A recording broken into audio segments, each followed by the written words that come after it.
Hello, welcome to 30 Minutes. I'm Rick Anthony. If you were an avid Eagles fan, you'd probably die for a job in the front office of the Philadelphia Eagles, a job that would put you in touch with every member of the team, road trips with the team, being on a first-name basis with just about every superstar in the league. My guest today has that job, and he's had it for 50 years, 50 long years. My guest today is Leo Carlin, Director Ticket and Client Services for the Philadelphia Eagles. Welcome, Leo. Rick, it's a pleasure to be here. Thank you for having me. Well, we've been trying to set this up now for several weeks. I'm glad you were finally available. And I'm the delay. Sorry about that. No, not at all. It was whatever. We have to come up with some metaphors we can work into this interview. Football metaphors. All right. You know them better than I. I hope. We've known one another for a long time. Long time. But why don't we start with a typically Philadelphia question. What parish are you from? St. Stephen's in North Philadelphia, Broad and Butler. You're not from West Philly? I'm a North Philly kid. Get off the set. I understand. Everybody from West Philly that I talk to. West Philly. I know. Everybody went to West Catholic. I don't even know that parish. I don't blame you. It's first of all, it's extinct now from what I understand. Yeah, so is mine, from West Philly. Right. They closed it years ago. Actually, I have a memento from that parish, okay? One time Kay, for my birthday or anniversary or whatever it was, gave me a pew. Yeah. From St. Stephen's, and it's one of the smaller ones that was there, and we have it as part of our decorations. Okay. So there we are. So I have a memory from the old neighborhood. I don't have anything from the old neighborhood, but I got a pew from Villanova when they changed the chapel. Oh, is that right? Yeah, Good. That's bought neat. one for us and for each one of our kids. That's great to have things like that. Cut it down. Yeah, well, they're beautiful old pieces of great piece of furniture. Of architecture. Yeah. Absolutely. You went to St. Joe's Prep. I did. And then on to St. Joe's, right. Which is okay. Another reason to kick you out of the set. I know. Thanks for having Villanova. I'm breaking all the rules. We're all in it together. That's right. Then you went in the Marines. Yes. For a bit. For a bit. Mm-hmm. And almost leapfrogged right into the Philadelphia Eagles for your 50-year career with the Eagles. Right. Well, how did that happen? What had happened? I got out of the Marine Corps early. I enlisted for 3.5 years and only lasted the half because. I have a thing called spondylolisthesis, which I'm sure I pronounced incorrectly, so forgive me. Nobody's going to know. All the orthopods out there are correcting. Nobody's going to know because you slipped right over. I did a good job. All right, thank you very much. And so consequently, I got discharged early, and I needed a job. I was getting married, and all the formula there. And consequently, I was able to take this part-time job at the Eagles, and that begins the story. There we are. And you were doing 50 years ago pretty much what you're doing now, ticket? Well, what happened was I was a part-timer for the first 4 years. Days when people would line up outside the Eagles ticket office at 15th and Locust, and I'd stand there and wait on those people all day long, and they didn't have credit cards, and it was a torturous occasion. Okay, but fortunately, I loved every bit of it. And then the ownership changed, and Jerry Wallman bought the club. Wow! Do you remember that name? Yeah, sure do. And the person that actually physically hired me, this is a piece of trivia, the person that actually hired me was Ed Snyder from the Flyers. Well, he ran the Eagles at that time. So consequently, I was hired then, and that's my story. Wow. It's been quite a story. Not culminating because your career's not over, but another milestone is your having been selected as an inductee in the Philadelphia Eagles Hall of Fame. Yes. And nominated for the National Football League Hall of Fame in Canton, Ohio. Yes, very fortunate, yes. Well, it's fortunate, I guess, but I'm sure worthy as well. Well, thank you. The call about the Philadelphia Eagles Hall of Fame was really beautiful yet torturous. And I'll tell you what happened, okay? Jeffrey Lurie's assistant called me and said, Jeffrey wants to talk to you at least by 10 o'clock tonight. Well, that certainly passed my dozing off time.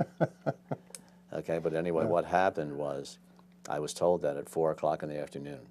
I heard from Jeffrey, it's almost 10 o'clock that night. Can you imagine those 6 hours for me? Yeah, I can. And Kay and I, my beautiful wife, she and I were going back and forth and say, what could he want? What could he want?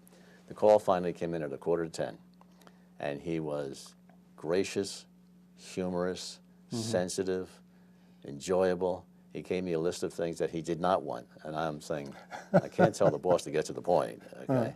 But consequently, he finally said, Leo, I want to be the one to tell you that we're inducting you into the Eagles Hall of Fame. That's great. And it's going to happen at the Monday night game in November. I think it's November 23rd or 26th, I'm not sure. So it's nice, and my whole family's excited, you know. That's great, that's wonderful. It was really nice. What are the criteria, if you don't mind my asking?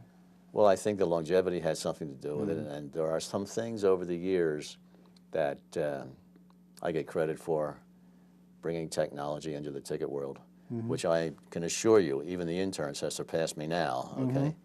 But the world of technology was introduced a long time ago. In fact, may I show you something? Please.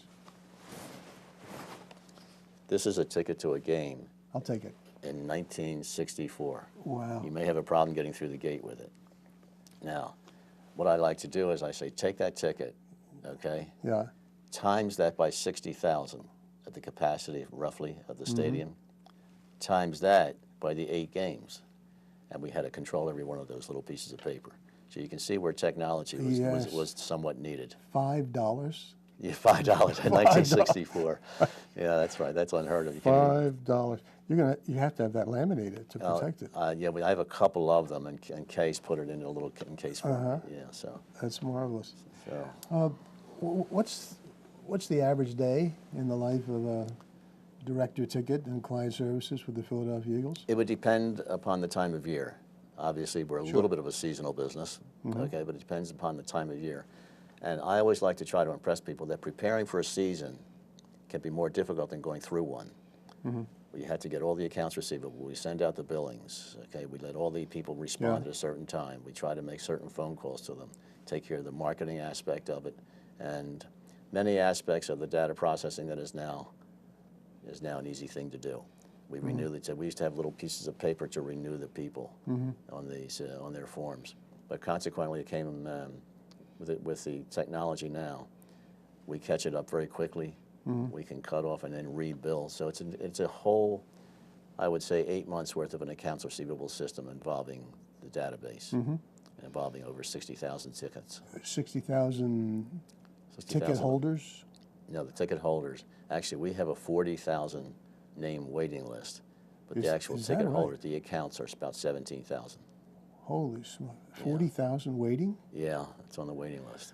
But I thought those season tickets would pass from one generation to the next. Well, that's true. No way to get them. Well, it's hard, and every now and then, there have been in recent years a few fall loose where we could offer them to somebody.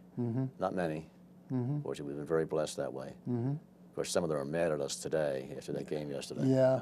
Are you one of them, are you? Well, I watched it, and then as we were approaching the end, and of course overtime, I thought they're going to do it again. They're going to find some way to lose. Right. And they did. Yeah, unfortunately. Okay. They did. I live with that. And I have a bad heart. I can't take this. I'm sure you can handle it. I don't know.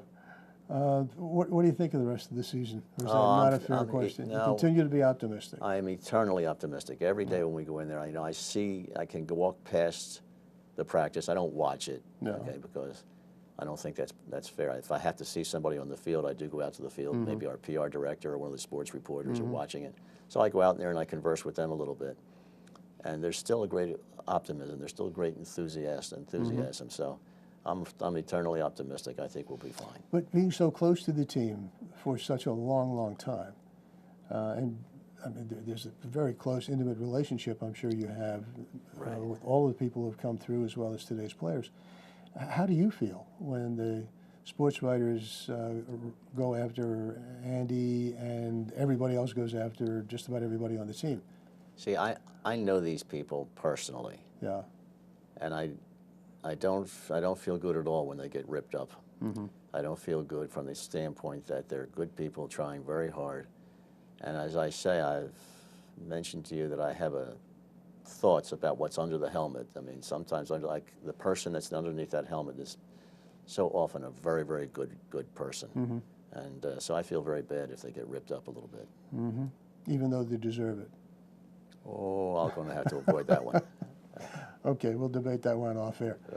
Right. Can you share with us some of the most memorable events or people that you've experienced in the 50 years with the team? One of the most memorable things was at the very beginning, because it was the 1960 championship team. Yeah. In fact, yesterday, Pete Retzloff, if you recall, was in my office for about an hour, and we were rehashing that along with Maxie Baum. And it was nice that they were down there. In days gone by, there used to be the playoff game would take turns. The championship game would be either the East or the West. That's all there was. And the winner of that game was the champion, okay, the world champion. I often think to myself, suppose it had been the West's turn to host the game, where would I be today? Because the game would have been in Green Bay. So that would change, but just one bounce of the ball can change a person's life like that. But I have great memories of that team. Some of them, unfortunately, are departed now, but I have conversations with them. I was at a memorial service for Steve Van Buren talking to Tommy McDonald and people like that who maybe some of your audience doesn't remember because we're a few generations ahead there. But I remember that team as being very, very significant in my life. I remember that Tommy Brookshire, who we were friends until he passed away. And then fast forward, going into the Hall of Fame, I look at the names of the people who are in there, some of who are, to this day, very, very good friends of mine. Perhaps heading up that list is a guy named Dick Vermeil. Yeah. And he has just defined the word friendship. And he's I talk to him a few times a week, and he's a wonderful person. But other people in there are like Stan Walters and Bill Berkey. Stan Walters can discuss politics and philosophy with you. People don't see them in that aspect. Rarely, the players over there, rarely do we talk in depth about football. There are other topics. Yeah, there are other topics, okay, which is strange for people. I'm sure everybody wants to ask them a question as to what to call on third and long. But that's, we have other topics that we talk about. You mentioned Berge. I mean, after his career, he still did so many wonderful things. Great. Charity. Absolutely. Raised a lot of money to help a lot of kids. He's a good guy and a fun guy. He usually visits me before every home game. And then he yells at all the interns and everything and tells them how wonderful they are and all. He's a show himself. How old is he now? He's in his 60s. Oh, he's in his 60s. Maybe he's around his number. I don't know, 66. I shouldn't have asked that question. I used to tell the story. I was at a banquet one time and I had to introduce him, and I said, "You all know number 66, who when he got knocked on his can was number 99." Okay, so, I don't know where I learned that one. You have not only had a prolific career, you've been prolific in your personal life as well. You and Kay have seven children? 7 children, Yes. right. You beat me by 2. There you That's go. okay. Go right I ahead. know you're not running any contests. No. And they in turn And you have more grandchildren than 22. Yeah. I always say to people, I say, look, if you ever get the urge when you meet me to invite me for dinner, don't say bring the family. There's 38 of us all together. And they don't all live nearby. No, we have one in Wisconsin, one in Chatham, one in South Carolina. Keeps you moving. We dance around a little bit. Your 4 sons are all involved in sports, one way or another? Yeah, they all played through college. And now they're coaching on one level or another. One of them is coaching at Coastal Carolina in Myrtle Beach, and that's his livelihood. He is very seriously a coach. And then another one coaches the freshmen. He's on the coaching staff at St. Joe's Prep. And the others are coaching their sons in the grammar school. Yeah, the other that's 2. great. Yeah, it is good. I just can't believe it. I mean, none of us are built like tight ends, for God's sake. That we stuck on here. You're a sprinter, I remember that. You compliment. You were Leo Jr. Yes. Who's also involved in a philanthropic venture? Yes, the Covenant House. And he and John Bon Jovi do an awful lot of charitable work for that. He received an award in New York, which we all went up for a couple of months ago, and it was a very proud moment in my life. It was a very significant day in my life watching him receive this award. Yeah, that's great. It wasn't necessarily an athletic award. It was something philanthropic. It was very nice. I forgot, I should know this, but which particular cause or charity do the Eagles support primarily? EYP, Eagles Youth Partnership. We have our own division, and we go into the inner city and build a playground every year that includes all the players. I always say to the players, when the bus finally arrives, I said, we got this half done. Where have you been? But actually, they've been at practice in mini camp, and then they also have buses. We have buses to examine the eyes of unfortunate youth, okay? So they can give them prescriptions to get glasses for them, and also the bookmobile. Well, why am I making the connection with the McDonald's house? Weren't the Eagles associated? That was a long, long time ago. Yeah, No, it's totally different. That was Jim? Yes. Yeah, but that's years ago. That's Jim a whole Murray. separate thing. Yeah. Sometimes when you say Jim, there's a guy named Jim Gallagher who's in the Hall of Fame too. Is that right? Most of them are players. Yeah, and you fall into a special category in the national. In the national one, it's called contributors, yes. But in the local one here, there's pictures in our head house lobby of some of the guys that we've mentioned, okay? Eric Allen. When will you know about the National Hall of Fame? It's surprising how little I know about these things that are going to happen. I think I will know sometime late in the season. They come down to some finalists, and then I think they award it sometime maybe in February, March. Okay. And I'm not sure of those dates, by the way. Is there a special novena we should be saying? Yeah, you better be a strong one. My competition for me are people like, here's a few familiar names you've never heard of. Paul Tagliabue, Art Modell. Okay, I think it's a struggle for me in the national one. We were talking about this before, but obviously all other things being equal, like talent, how important is luck in winning a game, winning a championship? I mean, yesterday's game, for example, some of the catches were just luck that they were able to just get their fingertips on them. Well, it's skill, obviously, but there's two words come to my mind. One is I'd rather be lucky than good. No. There is that, okay? So you can get a stroke of luck every now and then, but you can't rely on it.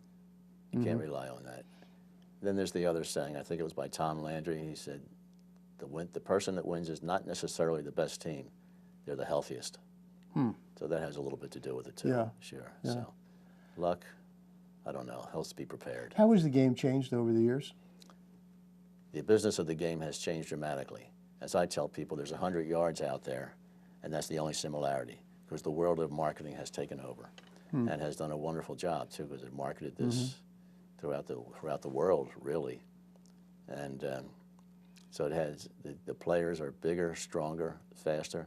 As I said, Pete Reslop was in my office yesterday, and he was one of the original type tight ends. And he was very good, and he still looks like he's in wonderful shape. But he's not quite the size of Brett Selleck. So these kids are big, and they're agile. At 300 and some pounds, they're agile. They could go out and play a pickup basketball game. They're just great, great athletes. The speed and talent of these guys is remarkable. It's remarkable. I often wonder, because I've heard stories, about the life after the career of a professional athlete, particularly football. Right. You hear so many terrible stories Correct. of lives that, for whatever reason, they simply weren't able to make the transition from the limelight back into private life. Right. Doesn't the league have a program, or didn't the league have a program to help professional athletes make the transition back into private life? There is a program now. I don't have in-depth knowledge about it, but these guys are really being helped at this point. Yeah. Years ago, they were not helped, and it was difficult, and they had to rehabilitate their injuries, and that's been difficult. Yes. And that's a big cause these days, and I think the league is stepping up to the plate. Yeah. Roger Goodell a lot of does emphasis a very good job. on concussions, brain Yes. injuries, head injuries. Yes, Yeah. yes, and that's a concern, but I think they're facing it, and God bless them for facing it and trying to do something about it, and still maintain the integrity of a great game. Yeah. Okay, and Well, what I also get concerned about years ago, the people who perhaps didn't have the proper financial advisors. So that was that's got to be the biggest problem. My God, they become multimillionaires overnight, overnight.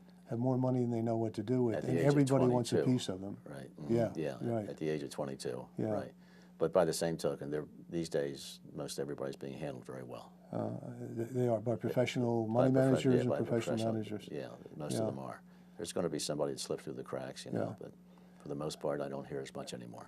But you more and more hear of these ultra, super talented people making mega bucks, doing a lot of good things with their money during their careers as well as after their careers. They're very, very philanthropic. They're very throughout good the people. league. They're very good people. Yeah.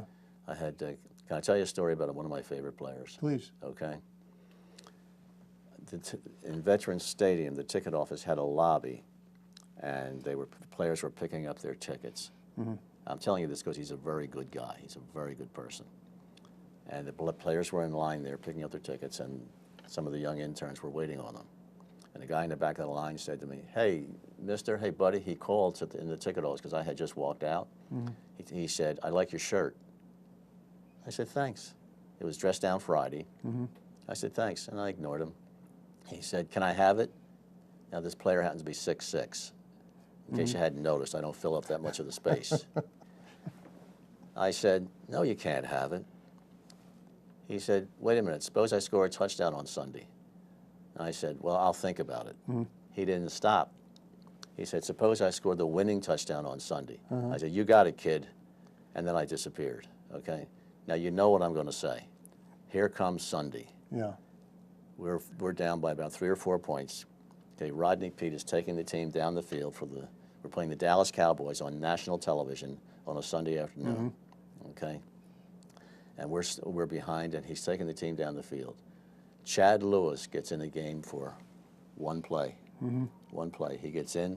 We're down around the 8-yard line. Bing. He hits Rodney Pete hits him for the winning touchdown, and the stands go wild. He goes nuts. It was all wonderful, okay? At the end, he came off the field, and the press came to him. And he said, what were you thinking scoring the winning touchdown on national television? He said, I was thinking about getting that guy's shirt upstairs. Next thing you know, the press is all over me. It made the internet. My son was studying in Texas at that point. He said, Dad, what are you doing with your shirt? You know?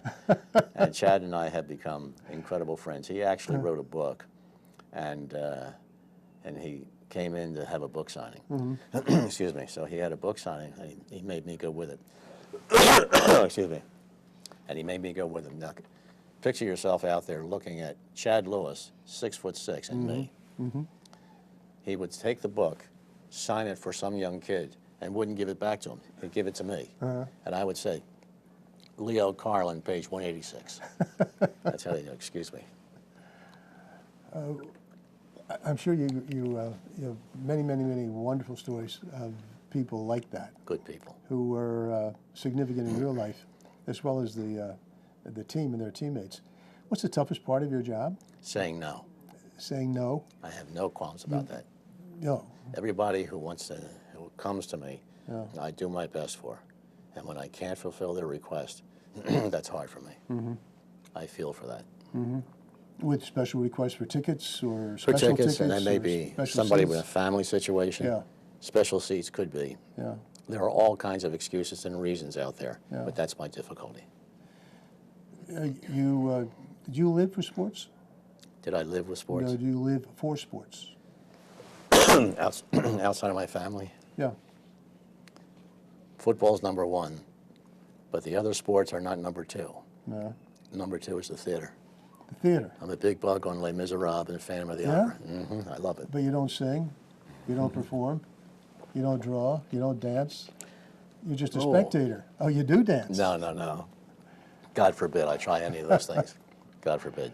You were associated with the Walnut years ago? The Walnut Street Theater years ago. ago. You have that in common. Yeah. I would have, preparing for a season, I would be part-time at the Eagles, and then in the height of the theater season, I'd go and work there. And that was my first 4 years. Do you get to New York often then, for the theater? Not as often as I like. I do go up there. But given your position, I assume you can get some pretty good tickets. Well, not for me, for you. I haven't tried that lately. No? Yeah, I've been making a phone call now and then. I would think so. Sure, yeah. I can sometimes, Yeah. fortunately. Yeah. What do you think of the Philadelphia theater scene? I would like to see it enriched. There were times when I was a part-timer, there were 5 legitimate theaters working. Yeah. There was Schubert, which is now the Merriam. There was an Erlanger, do you remember that? I do. It's at 21st and Market. Yeah. And there was the Walnut, the Forest, and one I'm missing, but I can't think of it either, but go on. Now we're down to the Walnut. now we have the Walnut. We still have the Forest. It's not Forest- active No, it isn't. very often. They had Jersey boys there. Yeah. And I guess if you include the Academy, because they have, Oh, sure. That's thriving. yeah, I love the Academy. I love it. I like it more than the Kimmel. Do you really? I really, well, maybe it's just because of the majesty of the building. Oh, it's It magnificent. is. It's magnificent. The seats aren't that great, but it's a great venue. We're going tonight, as a matter of fact, to the Kimmel. You really? Yeah, for the Curtis Orchestra. That's wonderful. Yeah. You're probably more sophisticated than I am. No, Okay, no, I no, do not for at the all. legitimate stage. No, I just know what I like. That's great. I was on the board of the Walnut Street Theater for 5 years, Nice. and it was a wonderful experience. And we still have season tickets That's to go down wonderful. to opening night every show. I should go down there more often than I do. Yeah, they do a great job. They do a fabulous job. The talent is awesome, absolutely awesome. So other than sports, you don't run as much as you used to? Unfortunately, I was running pretty heavily up until about a Yeah. year and a half ago. I know you made me feel terrible every time I see you. Well, I wanted to. Yeah, well, it works. It works. And unfortunately, that bad word arthritis has set in one foot. Tell me about it. Yes. So I'm a little hurting. In fact, I have a doctor's visit later on today. So do I. Well, I like the Was same your one. arthritis guy? I hope he is, so he can fix me up. Right? Yeah, I'm going in to see my arthritis guy. Pains in the neck and the shoulders. Really? It's terrible. No, I just got it in one foot. Age is hell. It's better than the It's alternative. awful. You but got it. Age is hell. You got it. When you are inducted, Yes. what special perks, if any, go along with being inducted into the Eagles Hall of Fame and then certainly into the National? It's amazing how little I know about this. The articles were in the paper and all that, and I have really no idea of the agenda, because I've got to organize at least 30 people here for this thing too. You know, I don't know if all 38 can make it, and so consequently, it's one of the days coming up. I figured I'd let them get through the Brian Dawkins situation, okay? Yeah. So, and so then we're going to sit down and tell me what's going on. So all I know is there's a halftime ceremony. I'm very anxious about it, and some of my grandchildren will be thrilled to walk on the field, and that's going to be a big, big thing for me. Bet. Yeah. Talk about a memory. That This is is going great. to be a great memory. Are there other inductees? Troy Vincent, Just one other? just one other. The two of us are going into there. In fact, we were together at Steve Van Buren's memorial, which was a few weeks ago. And I went up to him, and he came to me and he said, "You know anything about this?" And no, I'm not sure what we do. And he said, "I don't know what to do either." So I guess the instructions are coming. That's why. And there have been other inductees on the field, but I didn't go out and watch. I was busy. Fortunately, I'm not that as busy much anymore, so consequently, I'll get out there. You have got to be one of the longest service employees of your type in the league. Right, right. Maybe Yes. the longest? I think it's the longest, okay? There's a couple of 30-year guys out there, guy from the Giants. But we have a nice little camaraderie. It's kind of neat. When something like this happens, you don't necessarily hear about a ticket office person getting this. So the other ticket people in of the 32 teams there give me an attaboy. Yeah, sure. It's really one of their own. really nice. One of my biggest friends is the guy from the Bears, who has since gone into a higher echelon there at the Bears. But he's been a good friend of mine for some years, George McCaskey. You've seen an awful lot of change in 50 years. Look out 5 years. What do you think will the league will be like? Football will be like? Television obviously has made a huge difference. Huge. But now that you can watch a game on a handheld device, what impact is that having on marketing, on advertising, on revenue, and on the players? Everything has enhanced in the world of marketing. It's getting beyond my imagination. Like in some of the packages that we sell, some of them are. I mean, look at the stadium itself. It's Lincoln Financial Field. Yeah. It's not the Eagles Stadium, okay? And that goes on in all the venues around, just same as Wells Fargo and the Phillies and also. What do I see in the future? I just see more of the same being enhanced, and the revenues I can't even project. A lot of them, a lot of it. And continuation of these huge salaries for players? Oh, I sure. mean, how high is up, for heaven's sake? Well, we've been saying that for 50 years. That's true. Yeah. I go back to when the players in the off season had another job, Yeah. which goes and picked up their $15,000. Yeah. Selling insurance or Absolutely. something like that. Yeah. Absolutely. Yeah. Well, congratulations on the Philadelphia Eagles Hall of Thank you, Fame. Rick. Thank being you. a nominee for the National, which I'm Thank sure you'll make. We'll say that I special think that'll be a special, that'll be a tough one. And I'll see you in church. I'll see you in church. Thanks very much. This Thank was a you. beautiful occasion. It was my Thank you. pleasure. Until next time, this is Rick Anthony. I am Rick Anthony. This is 30 Minutes. Take good care of yourselves.